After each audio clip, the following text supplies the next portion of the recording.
প্রচণ্ড পরিমাণ গরিব হয়ে গেছি, তাই দেখি আজকে এই গরিবের ঘরে কি রান্না হয়। ফ্রিজ ঠুকরায় মুকরায় কতগুলি এই যে এরকম মাছের মাথা পেয়েছি, মাছের মাথা কাঁচা কঞ্চা যা কর না কেন সব কিছু আছে এখানে। এখন ভাবলাম এগুলো দিয়ে কী করা যায় দেখি। ভাবলাম ওই দিন 10 টাকা মোটা করে কলমি শাক কিনছি, কলমি শাক দিয়ে মাছগুলোকে ঢেকে দিই। অনেকে যে বলে শাক দিয়ে মাছ ঢাকা যায় না, আজকে তাদের কথা মানে আমি মিথ্যা প্রমাণ করব। তারপর দেখি একটা পাঙ্গাস মাছও পাইছি। মানে কি পরিমাণ গরিব হলে মানুষ একটা কাতলা মাছের সাথে একটা পাঙ্গাস মাছ জোড়া লাগাই দেয়। মানে ফ্রিজ হাতটায় হটটায় যা পাইছি আর কি। মানে কি বলবো, মানে মাসের শেষ বেতন টেতন পাই নেই, এখন আর কি করা যায়। তো যাই হোক, এই হচ্ছে আমার সেই 10 টাকা মোটা করা কলমি শাক। এগুলো দিয়ে কী করবো ভাবতেছি, মানে এগুলো দিয়ে হচ্ছে মানে মাছটা ঢেকে দিই। এখনও কিন্তু শাক এখনও ধোয়া হয়নি। আপনারা শাক যদি না ধুয়ে রান্না করেন, যত মশলাপাতি যা দিয়ে রান্না করেন না কেন, শাক মজা লাগবে না। এই যে তারপর সস্তায় এই পেঁয়াজ মরিচগুলি পাইছিলাম, সস্তায় না, এগুলো হচ্ছে যে ঘর টুকরায় টুকরায় ব্যাট করছি।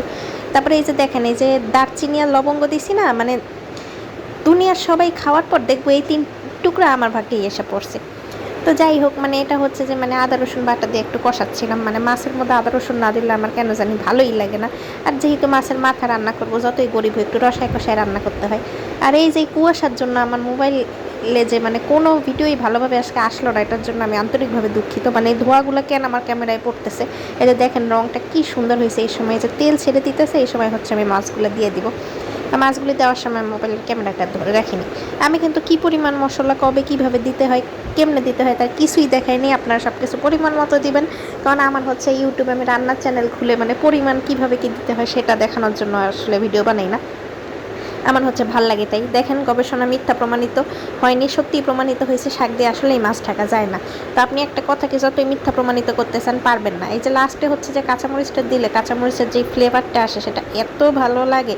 এই যে আবার কুয়াশায় আমার মানে মোবাইলটা আটকে গেছে। আমি সবসময় কাঁচামরিচ হচ্ছে যে নামানোর 5 মিনিট আগে দিই, তখন কাঁচামরিচের একটা স্মেল আসে আর একটা ফ্লেভার আসে, এত মজা লাগে সেটা। যাই হোক, আমি ব্যর্থ হয়ে গেছি। আপনারাও যে কেউ চেষ্টা করবেন না, শাক দিয়ে কখনোই মাছ ঢাকা যায় না। তো আপনারা শাক দিয়ে মাছ ঢাকা থেকে বিরত থাকেন, আর গরিবের রান্না দেখে একটু মানে ফিল নেন আর কি। তো রেডি হয়ে গেছে গরিবের শাক দিয়ে মাছ। যাই হোক, আলহামদুলিল্লাহ, শুকর আলহামদুলিল্লাহ।